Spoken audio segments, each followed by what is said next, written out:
cette petite séquence vidéo, au cours de laquelle nous allons parler un peu des Émirats Arabes Unis, Dubaï, tout ça, voilà. Je suis contre les investissements des Émirats Arabes Unis au Cameroun. Moi, je suis contre les investissements de toutes les monarchies arabes du Golfe dans mon pays, le Cameroun. Je suis contre. Je suis contre. Je suis contre. Je n'en veux pas. Je me demande même quel genre d'autorité. Des autorités, des gens, on nous met des gens à la tête de certains postes qui ne connaissent pas l'histoire de l'Afrique. Ils ne connaissent pas l'histoire de l'Afrique. Ils ne connaissent pas les souffrances de l'Afrique. Ils ne connaissent pas les souffrances de l'Afrique. Ils ne connaissent même pas les conséquences de leurs actes. Ou bien ils voient juste les conséquences économiques. Économiques, c'est tout qu'ils voient. Mais ils ne voient pas les conséquences à plus long terme. Et ils ne savent même pas ce qu'on appelle la réciprocité. Ce qui doit nous guider, nous, pays africains là. Pays africains noirs là. Ce qui doit nous guider dans nos relations avec les autres, c'est la réciprocité. Ce qui doit nous guider, c'est la réciprocité. Mais vous avez des gens, je ne sais même pas qui on nomme parfois là, qui sont là. Ils disent non, j'ai suivi ça à la télé. Hein. C'est passé dans tous les médias du Cameroun. Ils acclament, même ils sont contents. On a vu des Émiratis avec leurs vêtements là. Ils portent du blanc avec leurs... voilà. Moi-même, j'ai ça, ces genres de vêtements là. Vous les voyez, on les acclame. Il y en a qui disent non, il faut bien accueillir nos hôtes, nos gens. C'est l'image que nous allons leur donner. Eh bien, qui fera qu'ils vont investir au Cameroun. Du n'importe quoi, du n'importe quoi, du n'importe quoi. 1 million, du n'importe quoi. 3 millions, du n'importe quoi. Je le dis, je le redis. Je persiste et signe. Moi, je ne veux pas des investissements des Arabes au Cameroun. Je n'en veux pas. Moi, je ne veux pas les investissements des Arabes au Cameroun. Je ne veux pas.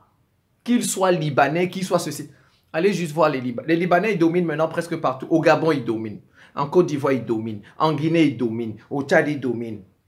Dans 100 ans, le pays va leur appartenir. Dans 100 ans, le pays va leur appartenir. Mais chez eux, tu ne vas pas voir des Noirs qui ont des grandes choses là-bas. Tu ne verras pas des Africains noirs qui ont de grandes choses chez eux. Tu ne verras pas. Qui les commandent. Nous, moi, je ne suis pas contre quelqu'un. Moi, je ne suis contre personne. Moi, je défends la réciprocité, c'est tout. Il ne faut pas confondre les choses. Il ne faut pas confondre les choses. Il ne faut pas venir dire, celui-là, il aime. Et moi, je vous ai dit, moi, j'ai été étranger des années. Moi, je n'ai jamais manqué de respect à un étranger. Je n'ai jamais fait du mal à un étranger. Jamais. Mais moi, je défends la réciprocité. Je défends la réciprocité, c'est tout. Si vous avez le droit de faire des choses dans mon pays, moi aussi, j'ai le droit de faire les mêmes choses dans ton pays. Les mêmes choses. Si tu refuses, je te chasse de mon pays. Tu ne feras pas ça dans mon pays. C'est tout. Ce n'est pas de la méchanceté. C'est le droit. C'est la réciprocité, c'est le droit. Tu n'as pas plus de droit que moi. Du tout. Tu n'as pas plus de droit que moi. Pourquoi toi, tu as le droit de faire des choses dans mon pays? Moi, je n'ai pas le droit d'en faire dans ton pays. Je n'ai pas le droit. C'est injuste. C'est de l'iniquité. Voilà, c'est de l'inégalité. Donc toi, tu as tous les droits chez moi. Moi, je n'ai aucun droit chez toi. Ce n'est pas de la méchanceté. Ce n'est pas de la méchanceté. On appelle ça de la réciprocité. On appelle ça de la justice. La justice. C'est tout. Ils ont fait 13 siècles. Quand je dis qu'ils ne connaissent pas l'histoire. 13 siècles d'esclavage avec nous. 13 siècles d'esclavage avec nous. L'histoire doit guider nos politiques extérieures. Le passé doit guider nos États. Nous venons d'où? Nos États, qu'est-ce qu'ils ont traversé? Nous venons d'où? Le passé, l'histoire, il faut qu'on mette des... C'est ça. Nous venons d'où? Ça doit guider notre diplomatie. La souffrance que nous avons vécue là, ça doit guider notre diplomatie. On nous a rendu ça, on nous a colonisé, ça doit guider. Les conséquences à long terme, pas immédiates.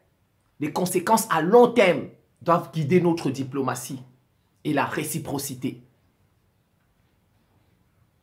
D'accord. Je sais qu'il y a des Camerounais à Dubaï. Je sais qu'il y a des Camerounais à Dubaï. Mais ce ne sont pas des investisseurs. Les hommes d'affaires camerounais qui investissent, ils vont peut-être acheter des marchandises à Dubaï. Ils vont peut-être acheter des marchandises à Dubaï. Il y a des Camerounais à Dubaï.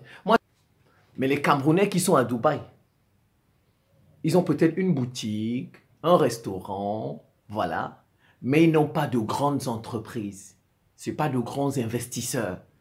Ils n'ont pas une grande banque, un Camerounais qui a une grande banque à Dubaï. Ça, j'en suis pas convaincu. Je ne sais pas certain qu'il y en a là-bas. C'est pas certain. Donc, vous voyez, mais eux, ils viennent investir. Ça veut dire qu'ils auront des entreprises, de grands complexes chez eux. Les Camerounais qui sont là-bas ont des petites choses. C'est des débrouillards, on va dire ça comme ça. C'est des débrouillards. Ce ne sont pas de grands investisseurs. Et nous, on accepte des gens comme ça, qui viennent investir chez nous, avoir de grandes parcelles de terrain, de grandes entreprises, sans penser aux conséquences dans 50 ans, sans penser à la réciprocité. Est-ce que eux, ils peuvent accepter que des investisseurs camerounais achètent de grandes parcelles chez eux là-bas? Ils peuvent accepter ça, des investisseurs camerounais. Ils peuvent accepter la réciprocité. Moi, je n'ai pas un problème avec les étrangers. Hein. Moi-même, j'ai été étranger de longues années. Moi, j'ai jamais manqué de respect à un étranger. Moi, jamais. Toute ma vie, j'ai jamais manqué de respect à un étranger quand je le vois en face de moi. Et je n'ai jamais rendu la vie difficile à un étranger. Jamais. Et ça, je ne vais jamais le faire. Parce que moi-même, j'ai été étranger de longues années. Je sais c'est quoi être étranger. Mais, je suis pour la réciprocité. Je suis pour la réciprocité. Si votre pays met un visa sur mon pays, moi, je mets le visa sur son pays. C'est tout. Réciprocité dans les relations. Parce que si tu ne le fais pas, les autres vont te dévorer. Les autres vont te dévorer. Nous vivons dans une jungle. Nous vivons dans une jungle. Ces gens-là, 13 siècles d'esclavage avec nous, ils n'ont pas de considération pour nous. Vous vous trompez avec eux. Vous pensez que vous les connaissez. Vous ne les connaissez pas. Ils ne nous considèrent pas. Ils ne nous considèrent pas. Ils ne nous considèrent pas pour deux raisons d'ailleurs. Une, la couleur de la peau, parce que bon, ils sont majoritairement blancs. Deux, pour la religion. Ils pensent comme l'islam est venu chez les Arabes. Déjà même que si on veut discuter sur la couleur du prophète, c'est discutable. La couleur, le prophète était de quelle couleur, c'est discutable. Donc ils se disent qu'ils sont supérieurs parce qu'ils sont musulmans. Donc ils sont au-dessus de nous. Allons regarder, prenons l'Afrique du Nord. Prenons l'Afrique du Nord. Vous allez voir, l'Afrique du Nord, la majorité de la population dans ces pays est berbère. La majorité de la population dans ces pays est berbère. La majorité. Mais vous allez voir, ceux qui dirigent sont arabes. Ceux qui dirigent depuis des siècles sont arabes. Parfois, ils font un semblant, ils nomment un premier ministre berbère. Comme parfois au Maroc, on nomme un... Mais ceux qui dirigent depuis des siècles, alors qu'ils ne sont pas majoritaires là-bas. Ils ne sont pas majoritaires dans ces pays-là. Ils sont minoritaires. Vous jouez avec des gens comme ça, au Cameroun. Dans 40 ans, ils vont vous... En plus, c'est des gens qui gardent leurs cheveux. Hein. Ils gardent leurs cheveux. Parfois, ils gardent leur barbe, tout ça. Ça donne la puissance, ils vont vous dominer dans 40 ans. Allez regarder tous les Libanais en Côte d'Ivoire, etc. Les Libanais ont tous leurs cheveux. Ils arrivent aujourd'hui, ils ont 40% de l'économie. Ils vont vous dominer. Vous jouez avec des gens comme ça. Des gens comme ça, qui ont tous les droits et qui nient tous les droits des autres. Ils nient tous les droits des autres. Ils ont tous les droits. Eux, ils ont tous les droits. Mais vous n'avez aucun droit. Et vous jouez avec des gens comme ça. Vous leur donnez des contrats. Je ne sais même pas, parfois, peut-être qu'ils ont acheté les terres là définitivement. Donnez même peut-être les terres là pour 25 ans. 25 ans, le contrat est fini, on les chasse. C'est tout. Il n'y a pas de... Est-ce qu'il y a des entrepreneurs, des chefs d'entreprise camerounais qui investissent à Dubaï? Je ne dis pas qu'ils vont acheter. Aller acheter de la marchandise, venir vendre au Cameroun et investir là-bas, c'est différent. Ce n'est pas la même chose. Comme eux, ils viennent investir chez nous. Est-ce qu'il y en a? Non. Dites-moi, il y a un Camerounais noir qui a épousé l'une de leurs sœurs là-bas à Dubaï. À Dubaï, il y a un Camerounais, vous en connaissez un Camerounais noir qui vit à Dubaï, qui est revenu de Dubaï, qui a épousé l'une de leurs filles là-bas. Comme ça, venez avec elle dans votre pays. Vous en connaissez. Des peuples qui ne sont pas capables de donner leurs femmes aux autres. Un peuple qui ne donne pas ses femmes aux autres. Ça veut dire qu'il ne veut pas se mélanger aux autres, c'est tout. Il ne veut pas se mélanger aux autres, il veut se préserver. Et en fait, ça sous-entend quoi? Ça veut dire qu'il pense que les autres ne sont pas comme lui. Et comme tout le monde s'estime, ça veut dire que lui, il pense qu'il est supérieur aux autres. C'est comme ça que les autres ne sont pas meilleurs.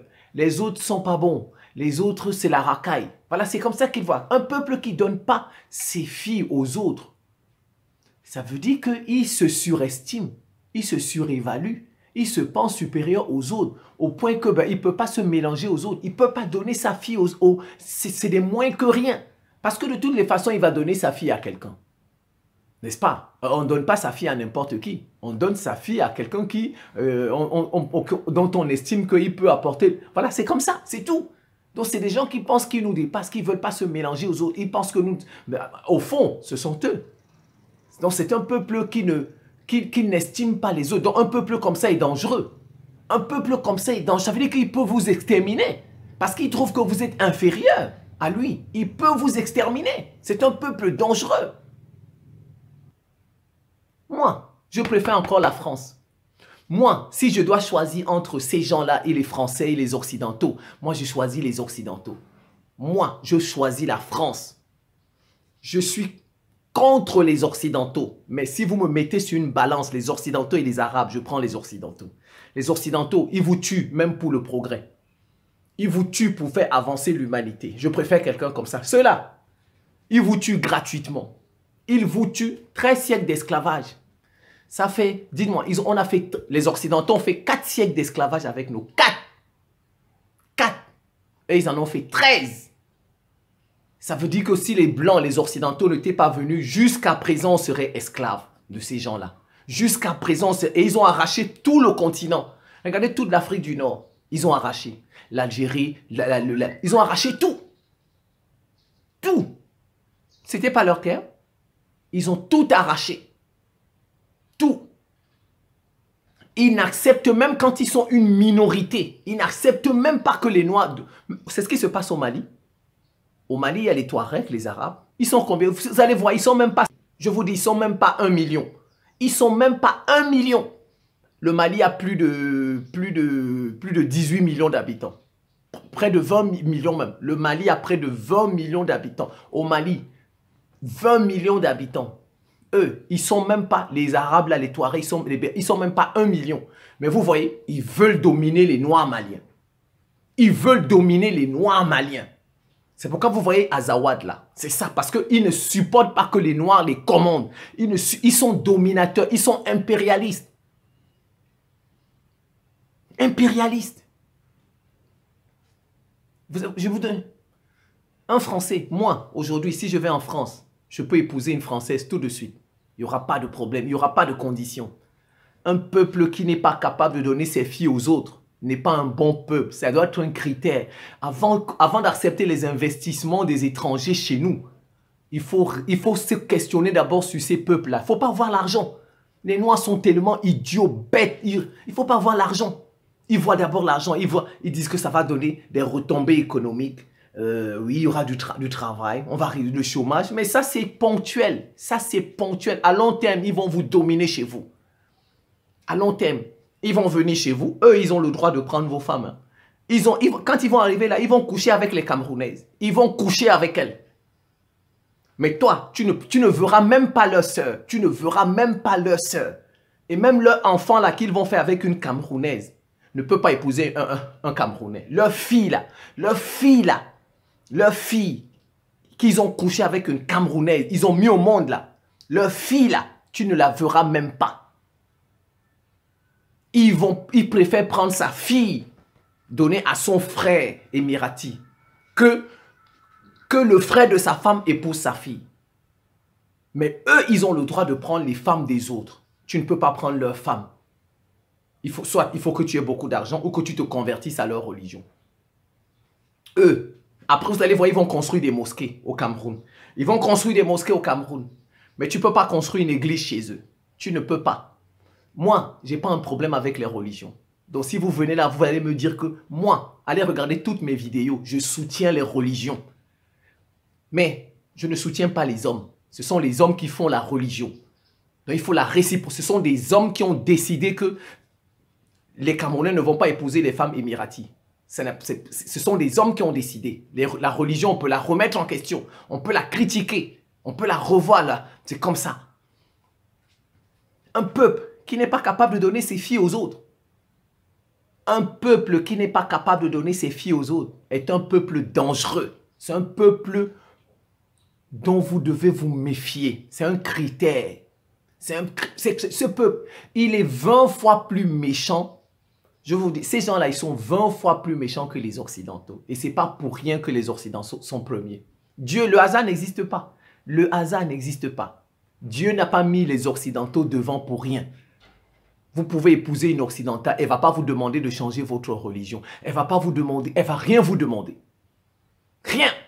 Pas de conditions. Mais les autres, ils ne donnent pas leurs filles. Ils ont tous les droits. Ils vont construire des mosquées chez vous, mais vous ne pouvez pas construire des églises chez eux. Il n'y a pas d'église chez eux. Il n'y en a pas. Il n'y a pas d'église chez eux. Vous voyez, ils ont tous les droits. Ils ont tous les droits, les autres n'ont aucun droit. Ce n'est pas normal. Dans la vie, nous voulons la réciprocité. La réciprocité. Toi, tu épouses ma fille. Moi, j'ai le droit d'épouser ta fille. Aussi. C'est comme ça. Si toi, tu me demandes d'entrer dans ta religion, j'ai aussi le droit de te demander d'entrer dans ma religion. C'est comme ça. Tu n'es pas supérieur à moi parce que tu appartiens, tu as telle couleur de peau, tu es dans telle... Tu es supérieur à moi en quoi? En quoi il est supérieur? Il me dépasse. En quoi? Voilà des gens comme ça, vous leur donnez des contrats. Ce sont des gens impérialistes. C'est des gens, leur éducation a déjà été faite. Une éducation qu'on ne peut pas revoir. Elle a déjà été faite une fois pour toutes. Ils sont dominateurs. Dans 30, 40 ans, vous allez... Je serai dans la tombe. Camerounais là. Dans 30, 40 ans, moi, je serai dans la tombe. Vous viendrez me dire ça. Vous viendrez me dire ça. Ils vont dominer sur votre terre. Et si ça ne va pas, ils vont vous rendre esclaves. L'histoire va se répéter. Comme les Noirs ne retiennent pas les enseignements, l'histoire va se répéter. L'histoire va se répéter. Ils vont nous rendre esclaves. Jouez bien avec ces gens-là. Acceptez leurs investissements. Ne mettez pas en place des techniques de réciprocité. Ne mettez pas. Vous verrez. C'est moi qui vous le dis. Mais ils se cachent maintenant derrière les expressions comme investissement. Voilà, c'est la nouvelle. On se cache. C'est ce qu'on met en avant. Investissement, investissement, investissement. Alors que derrière investissement, ils ont des projets. Ils ont des projets. C'est comme ça quand ils sont venus il y a de cela 4, 5, 6, tout ça, siècles là. Ils avaient toujours des choses devant qu'ils mettaient. Alors que derrière, ils avaient des projets. C'est comme ça. Aujourd'hui, c'est investissement. C'est investissement. Mais ils ont des projets derrière. Ils ont des projets de conquête, de projets impérialistes. On va les dominer, ces gens-là. Ces noirs-là. On va leur arracher leur terre. On va leur imposer notre religion. On va les soumettre. Ils seront nos esclaves. Voilà les projets qu'ils ont derrière investissement là. Comme vous ne comprenez pas, les choses se répètent. L'histoire se répète sous vos yeux. Vous ne comprenez pas. On est en train de vous déposséder de votre terre. Vous voyez des gens qui disent investissement. Ils se passent même à la télé. Ils disent qu'ils sont grands économistes. Des Camerounais, ils disent qu'ils sont grands économistes. Grands économistes. Dans 50 ans, ton pays ne va pas t'appartenir. Je vais voir quoi ton grand économiste là va sauver tes frères. Ils disent qu'ils sont grands économistes. Il y a de cela des siècles. Ils sont venus, ils avaient toujours mis quelque chose en avant. Toujours. Ils nous ont trompés avec ça. Et ils ont arraché nos terres. Ils nous ont colonisés. Ils nous ont... Cachez-vous. Ils se cachent derrière les mots investissement. Mais des gens qui ne sont pas avertis. Avertis, qui n'ont pas le discernement. Eh ben voilà, ils passent à la télé. Ce sont nos hôtes. Il faut bien les accueillir. Du n'importe quoi. Regarde-moi. On vit dans quel pays où les gens ne tiennent même pas compte de l'histoire du passé. Ils ne tiennent même pas compte des souffrances du peuple. Chaque acte qu'un gouvernement doit faire, on doit d'abord s'interroger. Nous venons d'où? Ces gens-là avec qui on veut traiter, ils ne nous ont pas fait du mal dans le passé? C'est comme ça, on doit s'interroger. Ne nous ont-ils pas fait du mal dans le passé? Et comment on peut les embrasser comme ça? Alors que dans le passé, ils nous ont fait du mal. Et aujourd'hui, comment se comportent-ils avec nous? Est-ce qu'ils acceptent que nous aussi on investisse chez eux? Non. Est-ce qu'ils acceptent aujourd'hui qu'on construit des églises chez eux? Non. Est-ce qu'ils acceptent qu'on prend leurs filles chez eux? Eh bien non. Et toi, tu t'ouvres comme ça. Tu t'ouvres à eux. Parce que tu veux résoudre des problèmes de chômage, donner du travail aux gens, parce que tu as besoin d'argent. Tu ne penses pas aux conséquences. Tu ne penses pas aux conséquences. Il faut continuer. Ils vont vous justifier, c'est avec leur religion. Ah non, c'est notre religion qui a dit ça, c'est qui a dit. Mais les décisions des religions, ce sont les hommes qui prennent ces décisions. S'ils ne le savent pas, ce sont les hommes. Les lois qu'il y a dans les religions, ce sont les hommes. Il y en a qui vont justifier ça, c'est notre religion. Mais tout le monde peut utiliser sa religion pour justifier. Tout le monde peut utiliser sa religion pour justifier. Les Indiens, ils utilisent leur religion pour justifier. Je vous dis, les musulmans disent qu'ils ne mangent pas le porc, n'est-ce pas? Ils disent qu'ils ne mangent pas le porc, mais ils mangent la vache. Mais en Inde, les Indiens, les hindous, ils disent que nous, on ne mange pas la vache est sacrée. Chacun justifie avec sa religion. Et vous voyez, les Indiens, ils tuent des musulmans. En Inde, quand ils les voient jouer avec la vache, chacun peut justifier avec sa religion. Et si chacun justifie avec sa religion, on ne va pas s'en sortir.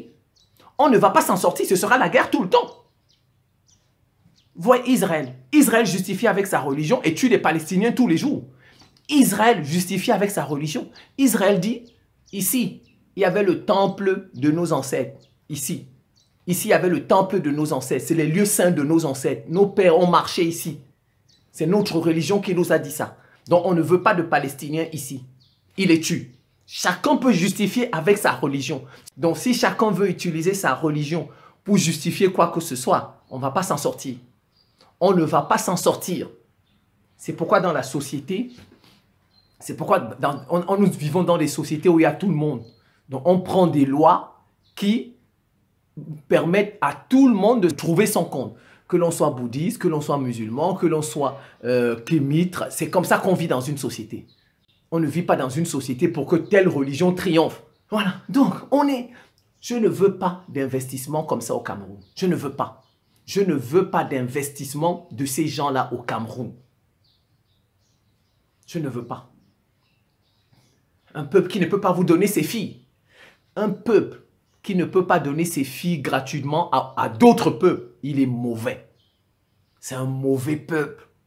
Un peuple, si vous voulez connaître le critère d'un peuple, est-ce qu'il est bon, la fille, vous savez, une fille, c'est ce que nous avons de sacré.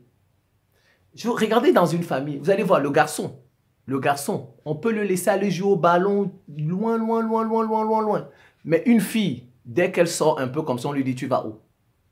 Dès qu'une fille sort un peu comme ça, on lui dit, la fille, parce que bon, elle peut être enceinte, etc., on peut la violer. C'est ça, donc c'est le sexe. Vous voyez, les filles, c'est ce qu'il y a de sacré dans une famille. C'est ce qu'il y a de sacré dans un peuple. Et quand un peuple est capable de donner ses filles en mariage aux autres, gratuitement, sans condition, ça, c'est un grand peuple. Ça, c'est un grand peuple. Mais un peuple qui n'est pas capable de faire ça, qui prend tout chez les autres, mais il n'accepte pas qu'on prenne chez lui. Ils prennent tout chez les autres, ils imposent tout chez les autres, ils ont tous les droits. Mais eux, ils n'ont pas de droit, ils vont vous justifier ça avec. Tout le monde peut justifier. Hein. Si c'est justifié, tout le monde peut justifier. Voilà, tout le monde peut justifier. Et en plus, nous avons déjà eu un passé avec eux. Nous avons déjà eu un passé avec eux. Nous, on n'a pas encore eu de passé avec les Chinois, donc, ceux-là, il y a le bénéfice du doute. Avec les Japonais, il y a un bénéfice du doute parce qu'avec eux, là, on n'a pas encore eu d'histoire de passé. Les Chinois, avec nous, il n'y a pas encore eu d'histoire de passé. Donc, avec eux, là, il y a bénéfice du doute. Bon, les Chinois vont nous rendre esclaves, les Chinois vont nous faire... Non, on n'en sait rien. Parce qu'on n'a jamais eu un problème avec eux. Bien sûr, quand je parle des Chinois, des Japonais, c'est vrai, ils n'ont pas... Mais bon, la confiance n'exclut pas le contrôle. On va toujours les contrôler. Mais je dis, je répète, la confiance n'exclut pas le contrôle. On va toujours contrôler les actes des Chinois, des Japonais qui viennent investir. Mais quand même, ils ont déjà un bon point avec nous, c'est qu'on n'a pas d'antécédent, on n'a pas de passé, un passif avec eux. On n'a pas un passif avec eux. Donc, on peut quand même leur accorder le bénéfice du doute. Voilà. Mais ceux-là, on a déjà eu une histoire. Il y a un antécédent, il y a un précédent, il y a jurisprudence. Donc, vous pouvez pas aller embrasser des gens qui vous ont déjà rendu esclaves dans le passé comme s'il n'y avait rien, comme si c'est vierge. Vous pouvez pas aller les embrasser, accepter leurs investissements. Je dis non. Moi, je dis non. Si vous cherchez les investisseurs, Regardez, hein, ils cherchent des investisseurs, hein, au Cameroun, alors qu'ils ont leur argent dans le franc CFA. Ils ont des milliards dans le trésor français là-bas, des milliards, mais ils cherchent les investisseurs tous les jours. Ils cherchent les investisseurs tous les jours, tous les jours. Alors qu'ils ont leur argent dans le franc CFA. Faites tomber le franc CFA, la France vous rembourse tout votre argent. Faites tomber le franc CFA, vous reprenez vos milliards que vous avez à la France. C'est tout. Et prenez ça à vous donner aux Camerounais, au secteur privé des Camerounais, ils vont investir. Donnez ça aux Camerounais, ils vont investir. Ils vous voient un gouvernement, ils cherchent des investisseurs, alors qu'il a son argent. Faites tomber le franc CFA, c'est tout. Vous faites tomber le franc CFA. La situation est réglée. Le pays est réglé. Tout est réglé. Faites tomber le franc CFA si vous voulez l'argent des investisseurs. Faites tomber le franc CFA. Des gens, ils ont leur argent quelque part, ils ne peuvent pas aller le prendre, mais ils vont chercher l'argent chez les autres, pour des investisseurs. On marche sur la tête. En Afrique, on marche sur... En Afrique francophone, on marche sur la tête. Faites tomber le franc CFA, vous aurez votre argent. Et vous donnez ça aux Camerounais, des privés, vous leur prêtez. Vous leur dites d'investir. Ils vont investir. Voilà. Je pense que je vais m'en tenir là. C'est la fin de cette petite séquence vidéo. Je vous remercie pour votre attention et à très bientôt.